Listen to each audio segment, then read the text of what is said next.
warahmatullahi wabarakatuh. Alhamdulillahi rabbil alamin. Assalatu wassalamu ala asrafil anbiya'i wal mursalin wa ala alihi wa sahbihi ajmain, amma ba'd. Alhamdulillahi rabbil alamin. Segala puji bagi Allah Subhanahu wa taala yang telah memberi kita nikmat iman, Islam dan kesehatan. Salawat serta salam marilah kita sanjungkan kepada junjungan kita Nabi Muhammad Shallallahu Alaihi Wasallam dan seluruh umatnya yang setia mengikuti sunnah beliau hingga akhir zaman. Hadirin yang dirahmati oleh Allah, pada kesempatan kali ini marilah kita renungkan bersama tentang dua perbuatan yang sangat berbahaya dan dilarang oleh Allah Subhanahu wa taala.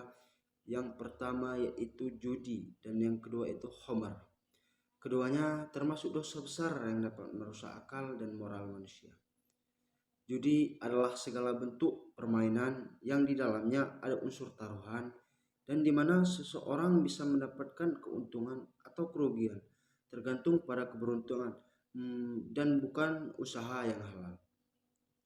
Allah Subhanahu wa taala berfirman dalam surat Al-Maidah ayat 90 sampai 91 yang berbunyi, ya ayyuhallazina amanu innamal khamru wal maisiru wal absabu wal azlamu rijsun man amali suyatni fajrihu la'allakum tuflihun, yang artinya, wahai orang-orang yang beriman, sesungguhnya meminum dan berjudi, berhala dan mengundi nasib dengan anak panah adalah perbuatan keji, termasuk perbuatan syaitan. Maka dari itu jauhilah perbuatan itu agar kamu beruntung. Sesungguhnya perbuatan itu agar kamu beruntung. Sesungguhnya perbuatan itu menimbulkan permusuhan dan kebencian di antara kamu lantaran minum khamar dan berjudi itu, dan menghalangi kamu dari mengingat Allah dan sholat. Maka tidaklah kamu mau berhenti. Ayat ini sangat jelas menunjukkan bahwa judi dan khamar bukan sekedar maksiat biasa, tetapi termasuk alat syaitan untuk menyesatkan manusia. Hadirin yang dirahmati oleh Allah, judi membuat orang malas bekerja, ingin cepat kaya tanpa usaha. Akibatnya banyak keluarga hancur, persaudaraan rusak, bahkan muncul kejahatan hanya karena uang judi. Sedangkan minuman keras membuat akal hilang, menghapus rasa malu, dan menjerumuskan pada perbuatan dosa lainnya. Nabi Muhammad SAW bersabda, setiap yang memabukkan adalah khamar dan setiap khamar itu haram. Khamar adalah induk segala kejahatan.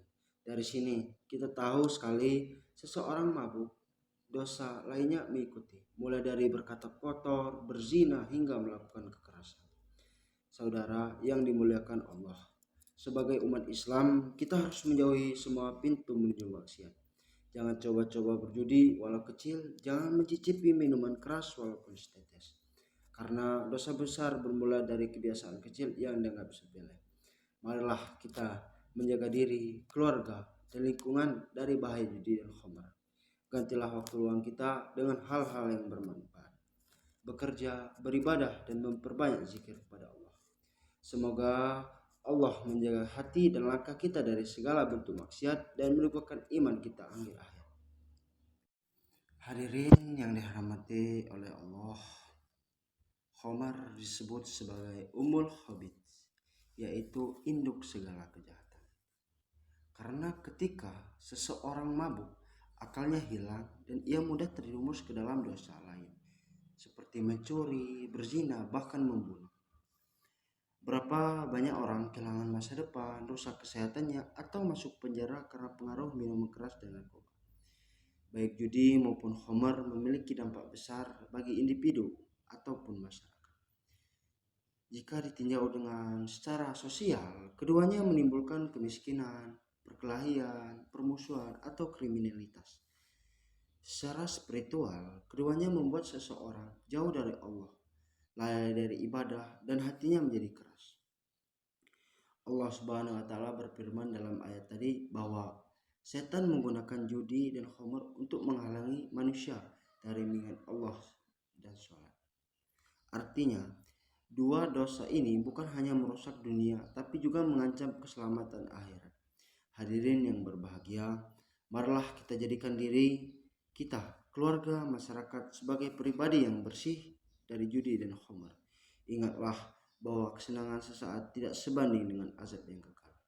Semoga Allah Subhanahu wa taala memberikan kita kekuatan untuk menjauhi segala perbuatan keji, menjaga akal, harta, iman kita dari godaan syaitan, dan semoga menuntut langkah menuju jalan yang diridhoinya. Amin ya rabbal alamin. Sekian ceramah singkat yang bisa saya sampaikan. Lebih dan kurangnya saya mohon maaf. Apabila ada kesalahan saya mohon maaf. Wassalamualaikum warahmatullahi wabarakatuh.